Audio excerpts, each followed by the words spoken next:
একটি পঞ্চভুজের অভ্যন্তরীণ পাঁচটি কোণের সমষ্টি কত হবে? অভ্যন্তরীণ মানে অন্তস্থ কোণ।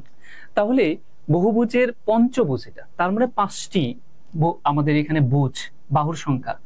তাহলে এই হচ্ছে আমাদের একটি পঞ্চভুজ। সাপোজ এই পঞ্চভুজের যে অন্তস্থ কোণগুলো আছে তার সমষ্টি বের করতে বলা হয়েছে।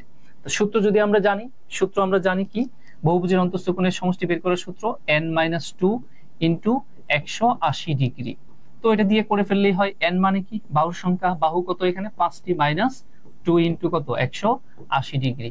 তো এটা ক্যালকুলেশন করলে আলটিমেটলি আমরা এখানে 3 ইন্টু 180 ডিগ্রি, তাহলে 3×18 কত 54, তার মানে 540 ডিগ্রি পেয়ে গেলাম। কিন্তু আমরা এই সূত্রটা কিভাবে আসছে এর আগের ভিডিওতে আমরা বলেছিলাম।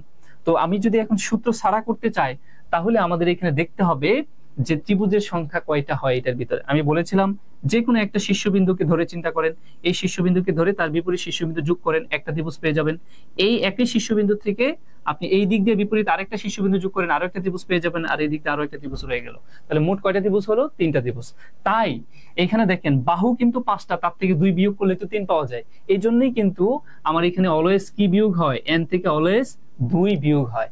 বাহু যেটা থাকবে তার থেকে 2 বিয়োগ করে দিলে ওইখানে মোট কতগুলো ত্রিভুজ হবে সেটা বের হয়ে আসবে। তাহলে 3টা ত্রিভুজ, তাহলে 3 ইন্টু প্রত্যেকটা ত্রিভুজের অন্তস্থ কোণের সমষ্টি কত?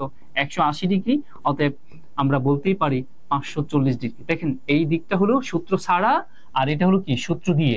তার মানে আপনার আসলে এই বিষয়টাই বোঝা দরকার আগে, যে কনসেপ্টটা আপনি ক্লিয়ার হয়েছেন কিনা, তারপরে সূত্র আপনি নিজে বানাইতে পারবেন। ঠিক আছে? ওকে।